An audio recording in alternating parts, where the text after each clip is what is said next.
Good morning, everyone. This is Melissa. How's everyone doing? I am not awake yet. I haven't had my morning coffee, which is my soda. I haven't even done anything yet this morning except just get some rest. I am wanting to do this video because I did check my phone this morning and I have other YouTube accounts, and I saw somebody just leave a comment. It wasn't anything really hateful or anything, but I had left a comment on Nathaniel Drew's new video, which is awesome, about Picasso. And I had talked about how when I homeschooled my kids, I gave them a lot of time to develop their own interest. And I'm going to go into that. But what the comment was basically arguing was that, it's not always fair that some people have certain privileges while other people do not, especially the poor. They suffer. And I definitely can relate to this. And I said that my story is very unique in the fact that I am a homeschool mom who came from a very different background. We all don't have the same background. And a lot of homeschool moms, back in the day, maybe 25 years ago, 20 years ago, were able to afford homeschooling. They usually had the big home and the nice income from their husbands, and they were able to afford that. Well, nowadays anybody can homeschool. I mean, it's just gotten so mainstream that it's not, it's not that difficult as far as, even people have homeschooled called car schooling, where you're on the road and you travel. So my point is, with all this, is that you can do whatever you set your mind on, usually. Will there be obstacles? Will there be struggles? Definitely. And I'm not saying anyone can go dream of doing absolutely anything and it will happen. I'm just saying when you are determined, there's usually a will, there's a way. So for me, this is my story and this is what happened in my life. My mom grew up in the projects. My grandmother had 10 kids. They were dirt poor, very poor. The basic needs were not met. My grandmother had been brought up on a farm in a local farm. So when she told me before she lived in the projects, she even felt like running water was a gift. So her poverty to her was much worse than the poverty of the projects.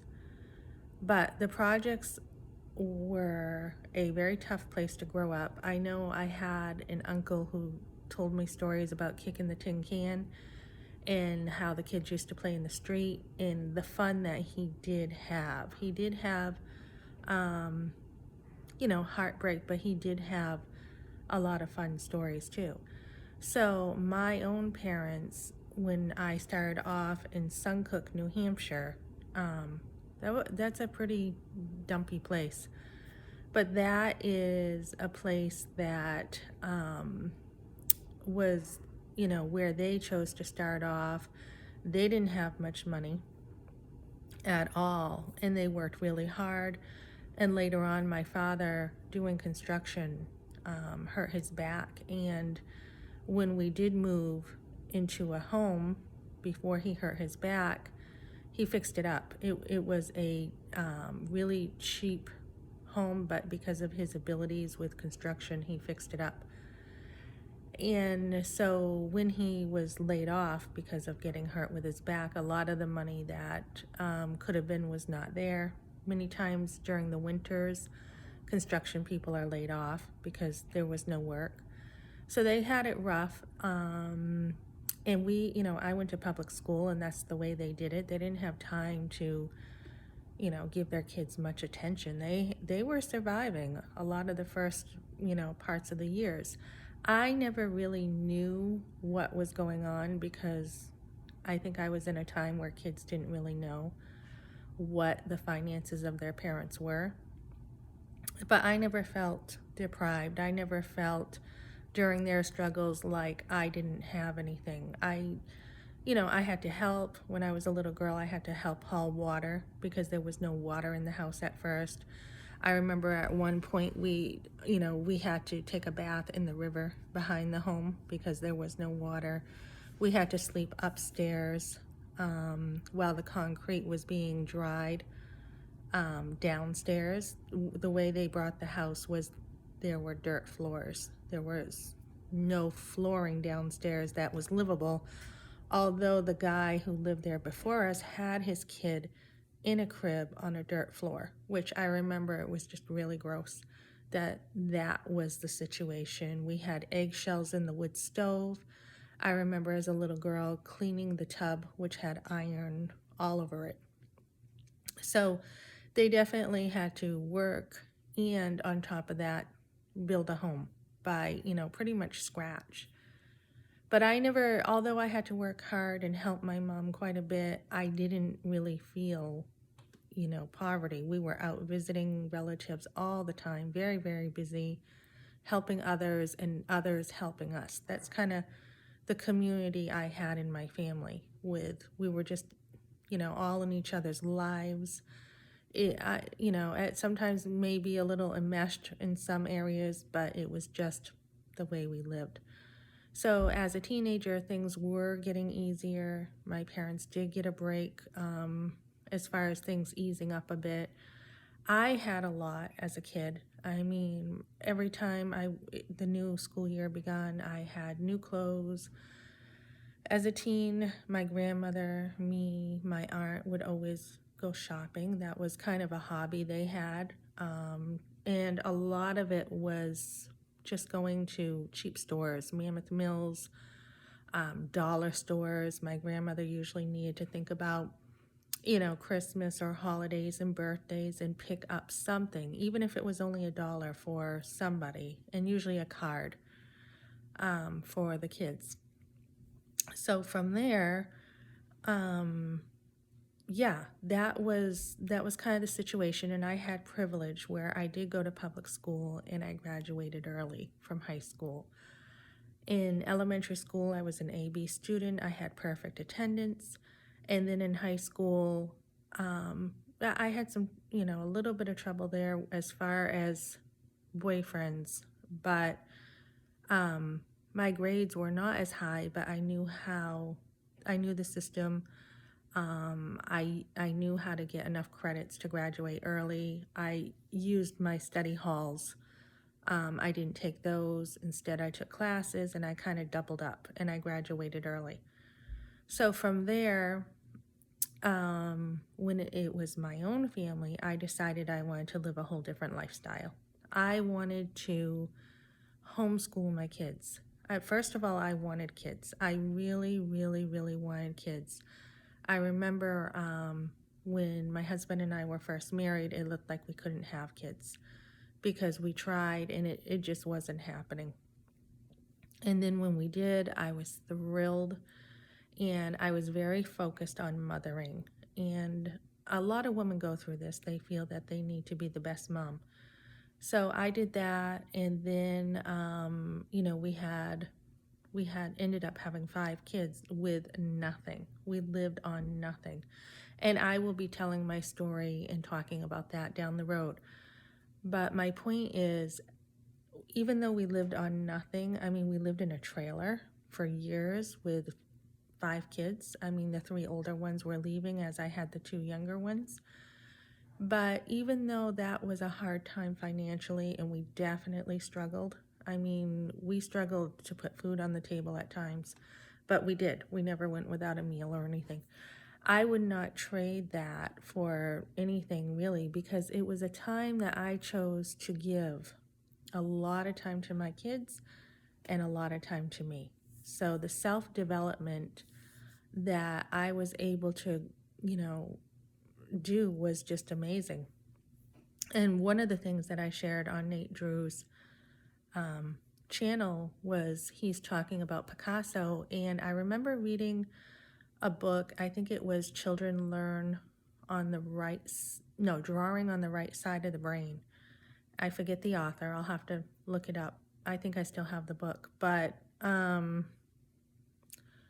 it was just talking about letting your kids have time to draw. Let them have time to develop their creativeness. And that's something that I remember pulling some ideas out of that book, and it really helped. My kids had a lot of time to develop their own interest. One son, played the violin. He taught himself the violin.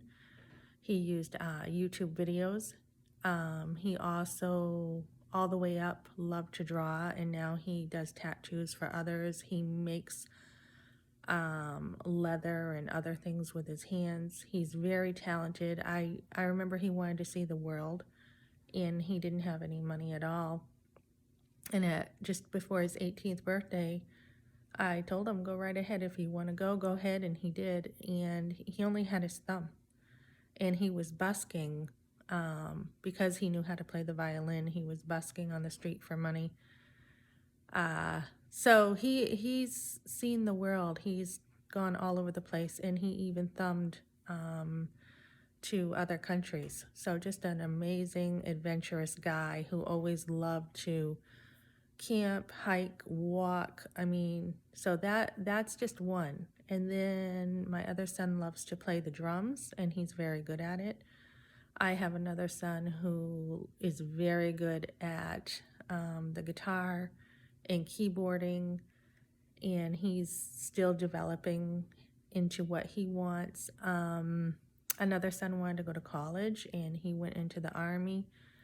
And yeah, so we definitely can take the time instead of money to do what we want in life. And now I work. I mean, I'm going into work pretty soon, and I have that home. I live a minimalist life, and I have a very nice home right now that we're renting. It's out in the country. We live off a lake. It's gorgeous. I've showed some pictures, but that is pretty minimalist how we're living still. I mean, even whether it's a trailer or whether it's a home, it's still pretty minimalist. It's I just basically pay rent and the electric and the car payment and truck payment and insurance and couple little things. I pay for the gym, but that's about it. So, and we live a really good life. We live a very, as you can see behind me, the trees are here, just beautiful surroundings, very good life for very minimal. So now as I work, what I'm hoping to do is just put my checks away, because we just live off my husband's checks, and just put mine away. And, other than food, I will have to,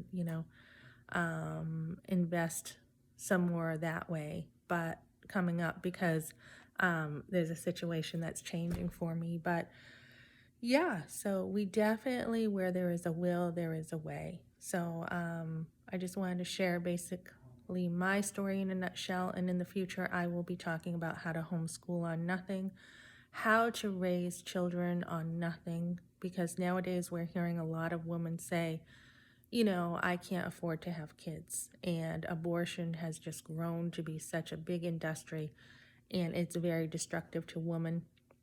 We just saw a woman on live action die at Planned Parenthood. So we want to be able to help other women have their families. Okay, so thanks for joining me today, guys.